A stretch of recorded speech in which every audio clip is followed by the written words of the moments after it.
जीवन में जो कड़वी बातें हो जाए, प्लीज उन्हें भूलने की आदत डालिए। जीवन में कड़वाहट किसकी जिंदगी में नहीं आती, जीवन में अशुभ योग किसकी जिंदगी में नहीं आती, जीवन में विपरीत वातावरण किसकी जिंदगी में नहीं बनता। जरा एक बात बताओ, अरे अपने साथ तो हुआ ही क्या, एक बार कल्पना करो।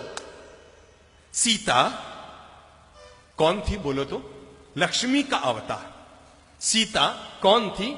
रघुकुल की महारानी। सीता कौन थी? जनक नंदिनी। सीता कौन थी? भगवान की पत्नी। अब जरा कल्पना करो तो, पैदा होने के लिए रामायण कहती है उन्हें मां की कोख न मिली, जमीन को फाड़ कर आना पड़ा। शादी हुई तो खुशियों का बैंड भी न बजा कि परशुराम बैंड बजाने पहुंच गए। शादी करके अपने ससुराल 4 दिन सुख से न जी कि मंथरा और कैकेयी प्रकट हो गई। पति का साथ निभाने के लिए जंगल में गई तो रावण प्रकट हो गए। रावण के चंगुल से निकल कर आई तो अग्नि प्रकट हो गई। अग्नि परीक्षा में निकल कर आई तो धोबी प्रकट हो गया।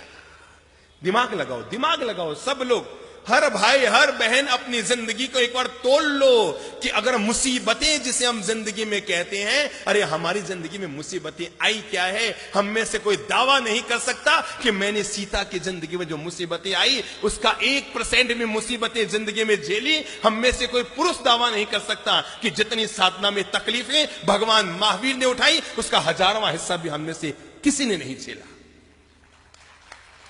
किसी ने नहीं झेला। पर जरा देखो तो सही, मां की कोख नहीं, परशुराम आ गया, कैकेयी प्रकट हो गई, रावण प्रकट हो गया, अग्नि प्रकट हो गई, धोबी प्रकट हो गया। सीता को फिर वनवास जाना पड़ा।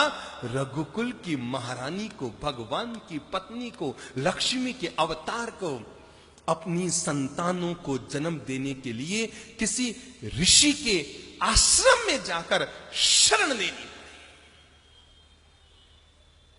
हमारी हालत उससे बोलो अच्छी? शाबाश, बहुत अच्छी। हम में से हर महिला के साथ ऐसा नहीं हुआ जैसा सीता के साथ हुआ। पर मैं आपको यह बताना चाहता हूं, इतना कुछ होने के बाद भी सीता के मन में शांति थी, चेहरे पर मुस्कान थी और अंतर मन में औरों के प्रति पवित्र भावना थी। मैंने इसलिए कहा, जीवन में बुरा वक्त तो कभी भी किसी के साथ जीवन में आ सकता है, लेकिन बुरा वक्त आने के बाद भी जब वो वक्त बीत गया, हो गया सो हो गया, जो बीत गई सो बात गई, तकदीर का शिकवा कौन करे, जो तीर कमा से निकल गया उस तीर का पीछा कौन करे। उसने आपकी जमीन दबा ली, नो प्रॉब्लम, जो मेरा है वो जाएगा नहीं और जो चला गया वो मेरा था ही नहीं। किस बात को लेकर मन में विषाद कर रहे हो और किस बात को लेकर मन में पीड़ा कर रहे हो। आपने 5 लाख किसी को दिए थे ये सोचकर कि बुढ़ापे में 5000 रुपया महीना आता रहेगा तो पति पत्नी दोनों सुख से रोटी खाते रहेंगे। मेरे भाई, नियत को बिगड़ते कोई वक्त नहीं लगता।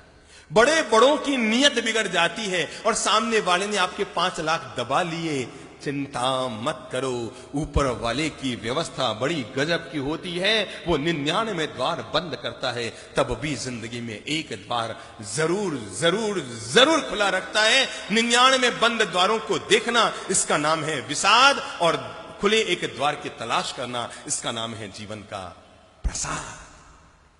भूल जाओ, किसी ने आपके साथ गलत व्यवहार किया, कब तक उसकी गांठ मन में बांधे रखेंगे।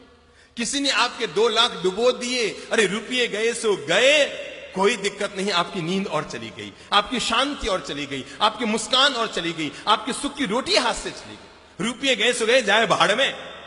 अरे सबके रुपये जाने ही हैं।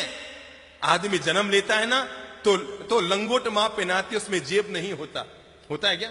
और आदमी मरता है ना तो घर वाले कफन उड़ाते हैं, कफन में जेब नहीं होता। पर आदमी कितना मूर्ख होता है, जन्मने पर लंगोट में जेब नहीं, मरने पर कफन में जेब नहीं, और जिंदगी भर जेब जेब जेब जेब भरने में ही लगा रह जाता है। सबको छोड़ना है, सबको जाना है, छूट गया सो छूट गया, चला गया सो चला गया। जीवन का मंत्र याद रखो, जो मेरा है वो जाएगा नहीं, और जो चला गया वो मेरा